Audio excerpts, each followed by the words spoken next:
유대인의 자녀들에 대한 영적 훈련은 아주 어린 나이부터 시작이 되었고, 그 강도가 매우 높았습니다. 디모데의 어머니가 디모데를 무릎에 눕히면서 성경을 낭송하고 성경 이야기를 하는 모습을 상상해 보면 이것을 짐작할 수 있을 것입니다. 일반적으로 유대인 소년들은 5살에 성경을 배우고 10살에 율법을 배워야 합니다. 그리고 13살까지는 모든 율법을 이행하는 법을 배워야 합니다. 그런 다음에 구약 성경에 대한 유대인의 그 주석인 탈무드를 배웁니다.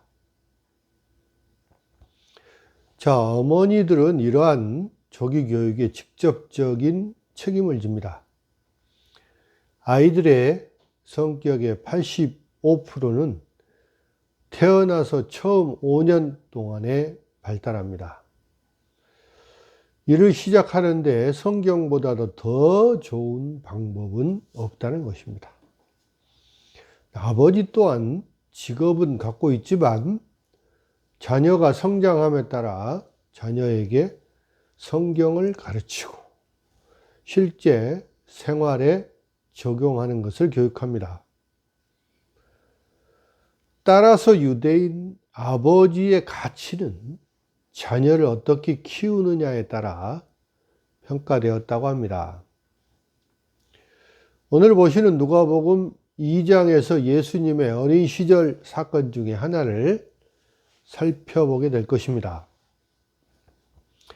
성경에는 예수님의 어린 시절과 10대 시절에 관한 정보가 실제로 많지 않습니다.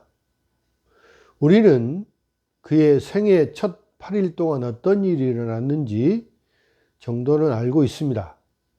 또한 우리는 그가 헤롯 왕이 그를 죽이려고 했을 때 이집트에서 잠시 머물렀다는 것과 나사렛에서 자랐다는 것도 알고 있습니다.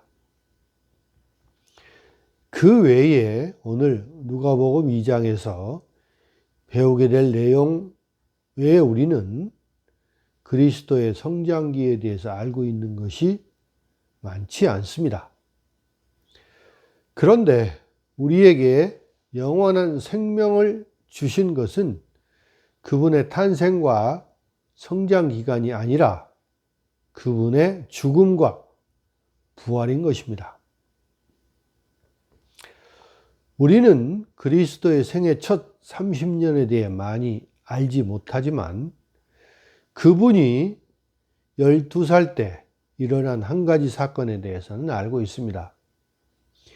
요셉과 마리아의 양육으로 인해 예수님께서 육체적으로, 영적으로 더욱 성장하였습니다. 52절의 끝부분에서는 예수께서 하나님과 사람에게 더욱 사랑스러워 가셨다 말씀합니다. 하나님께 더욱 사랑스러워졌다는 것은 영적 성장을 의미합니다. 또 40절을 보시면 예수님이 잘하신 또 다른 방법은 지혜였습니다. 그는 지혜로 가득 차 있었다고 합니다. 여러분, 지혜는 지식과는 다릅니다. 지혜는 응용된 지식입니다. 그러나 지혜를 얻으려면 먼저 지식이 있어야 합니다. 그러므로 예수님은 지혜가 있으셨을 뿐만 아니라 지식도 충만하셨습니다. 예수님도 하나님의 아들이시지만 인간이시기 때문에 우리와 마찬가지로 성경도 배우고 신학도 배우고 순종도 배워야 했습니다. 예수님은 우리와 마찬가지로 완전한 인간이셨습니다. 인간 존재의 가장 큰 부분은 학습 과정입니다.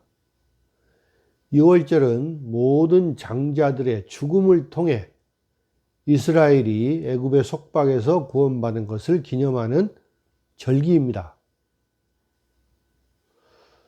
자, 유월절 명절을 마치고 요셉과 마리아는 돌아왔지만 예수님은 그들과 함께 계시지 않았습니다. 그래서 요셉과 마리아는 예수님을 찾으러 다시 예루살렘으로 돌아갔습니다. 예수님은 그때 성전에서 교사들과 신학 토론에 참여하고 계셨습니다. 여기에서 우리는 위대한 영적 진리를 발견할 수가 있습니다. 예수 그리스도께서는 육체로 오신 하나님이시지만 가르치기 전에 먼저 가르침을 받아야 한다는 것을 아셨습니다. 예수님은 사역을 시작하시기 전에 먼저 배워야 했습니다. 여러분, 오늘날 교회에서도 성도가 가장 먼저 해야 할 일은 사역에 뛰어들기 전에 몇 년 동안 말씀을 배우고 훈련해야 한다는 것입니다. 야고보 사도가 말했듯이 듣기는 속히 하고 말하기는 더디하십시오.